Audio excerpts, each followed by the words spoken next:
Hello guys, we need to talk. This is so I can vent about things, but more importantly, so I can have a voice, as I need as many people to view the contents of this video as possible to help me, the Geometry Dash community as a whole, and possibly even yourself and my general community. I'd like you to watch this video to the end for a reason. The topics I cover are how Geometry Dash is making me stressed, how it helped me and all of you, my community in general, is more active, and I also have a lot of messages for the Geometry Dash community. For me to have a voice, I need a lot of the GD community to see this. If anything in this video seems toxic and or bad in any way, give me advice. I've been nervous about making this video, but this is something I've needed to do for months now. Let's get talking. I feel like being bad at GD just means I can't enjoy the game and get depressed in general. I can't beat the roulette or do some really good levels like Spectrum, Cyclone, Ocular Miracle, and many more. The game and many levels are also stressful for me, especially because I cannot do fast-paced gameplay. I have an intense fear that there is a cognitive barrier and my reaction time is not good enough. I would pay $10,000 to be Nepesta's skill level, aka good enough to actually enjoy playing the game. Also, I find myself getting close to beating an extreme D and then suddenly not being capable of getting 40% runs the next day. Is this normal? And how long should I be stuck before I give up? To anyone suggesting that I take a break, I would need to do this without disappointing myself and getting depressed about the fact that I am horrible at Geometry Dash. Okay, so I don't really know where to start with this next point, but I feel like I need more online social interaction. What I mean is, I know a lot of people want subscribers, but I think that as a person who expresses their feelings a lot, this is not for the reason you think.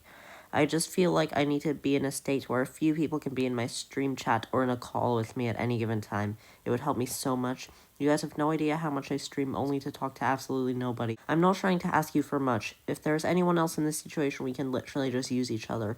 You should really watch a significant portion of Nepesta's Keynote's Rewind video, and you will see what I mean about wanting more social interaction on the internet.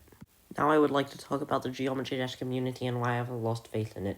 This is just to highlight some things the community think which I believe make my life significantly worse and are kind of dumb, so I feel like I'm entitled to have a voice. If you have any counter-arguments, then feel free to point them out. My first point is that the level editor has an object limit of 40,000 or 80,000 objects. However, most people forget that this object limit exists for a reason, which is absolutely outrageous. Take something like Shock Therapy or Bootiti 3 or Ragnarok. How am I supposed to run them?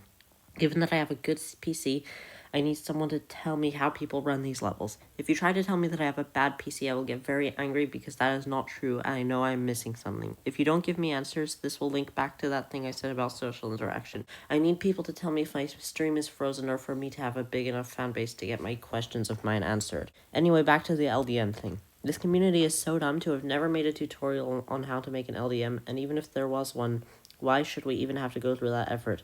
Just use the object limit. RobTop should unrate all rated levels with over 80,000 objects, then rate an LDM version. I'm not joking. If the object limit will actually get removed in 2.2, I might quit or something, I don't know.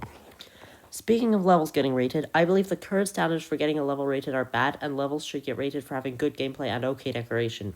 As a shitty level is enjoyable, even if the decoration is not the best, any decoration from 2.0 to 2.1 is unnecessary and just causes lag. Levels should have simple decoration and good gameplay, then good looking but optimized levels should get featured or epic. The entire shitty list should be rated if it wasn't for an inappropriate word being in the title of the levels. I tried to compromise by suggesting one getting rated and my friend still disagrees. Also, another topic I wanted to talk about is level bugs. I don't think people understand what these are. A lot of people think bugs are things that kill you unintentionally, but that is not really the case. A bug is something like that thing that killed Eric Van Willerman at 98 on Bloodbath, where it is completely RNG. Given this, I would like to know if an RNG bug is legal to fix on the demon list, as I have heard is only refresh rate bugs, but I am not sure about the RNG kind. Also, I need to mention something. How do people think Shitty Incipient is buggy? It's like the most consistent level I ever played. I just learned it, then easily got 80% runs just like that. I really desperately need somebody to point out a bug in Shitty Incipient so I can debunk it. I feel like time pressure, like I really need to get this video out quickly before Shitty Incipient is removed. Okay, someone did point out a bug now, but I still don't know why so many people voted for it to get removed. Now finally I need to talk about 2.2. A lot of people think we need 2.2, but this is absolutely not true. With how 2.0 and 2.1 were, most of the features are totally unnecessary, as I mentioned earlier. With 2.2, we will just get more unnecessary decoration features that will cause lag and gameplay features that will change the game too much, and it will be a mess. As Mega Hack will probably need an update, and I am worried that there will be an issue with the update that will stop me from being able to play, and my gut feeling says the community will not realize that there is a giant issue if this ends up happening. Finally, I would like to talk about another problem in the community, which is the oversaturation of top 1 demons. I don't think that this in itself is bad, but there is a much bigger issue. The top 5 has not changed in about a year, and there are very few upcoming extreme demons that would place anywhere between Crimson Planet and Tartarus, and it has been too long. Once again, I hope I can have a voice, and I hope I can get some helpful comments, like people pointing out shitty incipient bugs, or just simply agreeing with some of the things I have said. If I get no response to any one of these points, I will be very sad because I need attention. Being an attention seeker is not bad, but it just means you feel like you need to have a voice. Finally, I need to mention that whenever I chat on Discord, unless it's with close friends, God rolls a dice, and if it lands between 1 and 5, the entire server's brain is influenced to hate on me. I'm not sure if this is paranoia, but this has caused me to feel like everybody is out to get me and there's an entire conspiracy. I wouldn't be surprised. The incremental community probably started this conspiracy. Okay, so if you watched this far, I would really appreciate it if you would give me some answers to some of the things I have said or help me in any way. And I also want to thank you for taking 5 minutes out of your day to watch this video. It really means a lot. So yeah, see you later.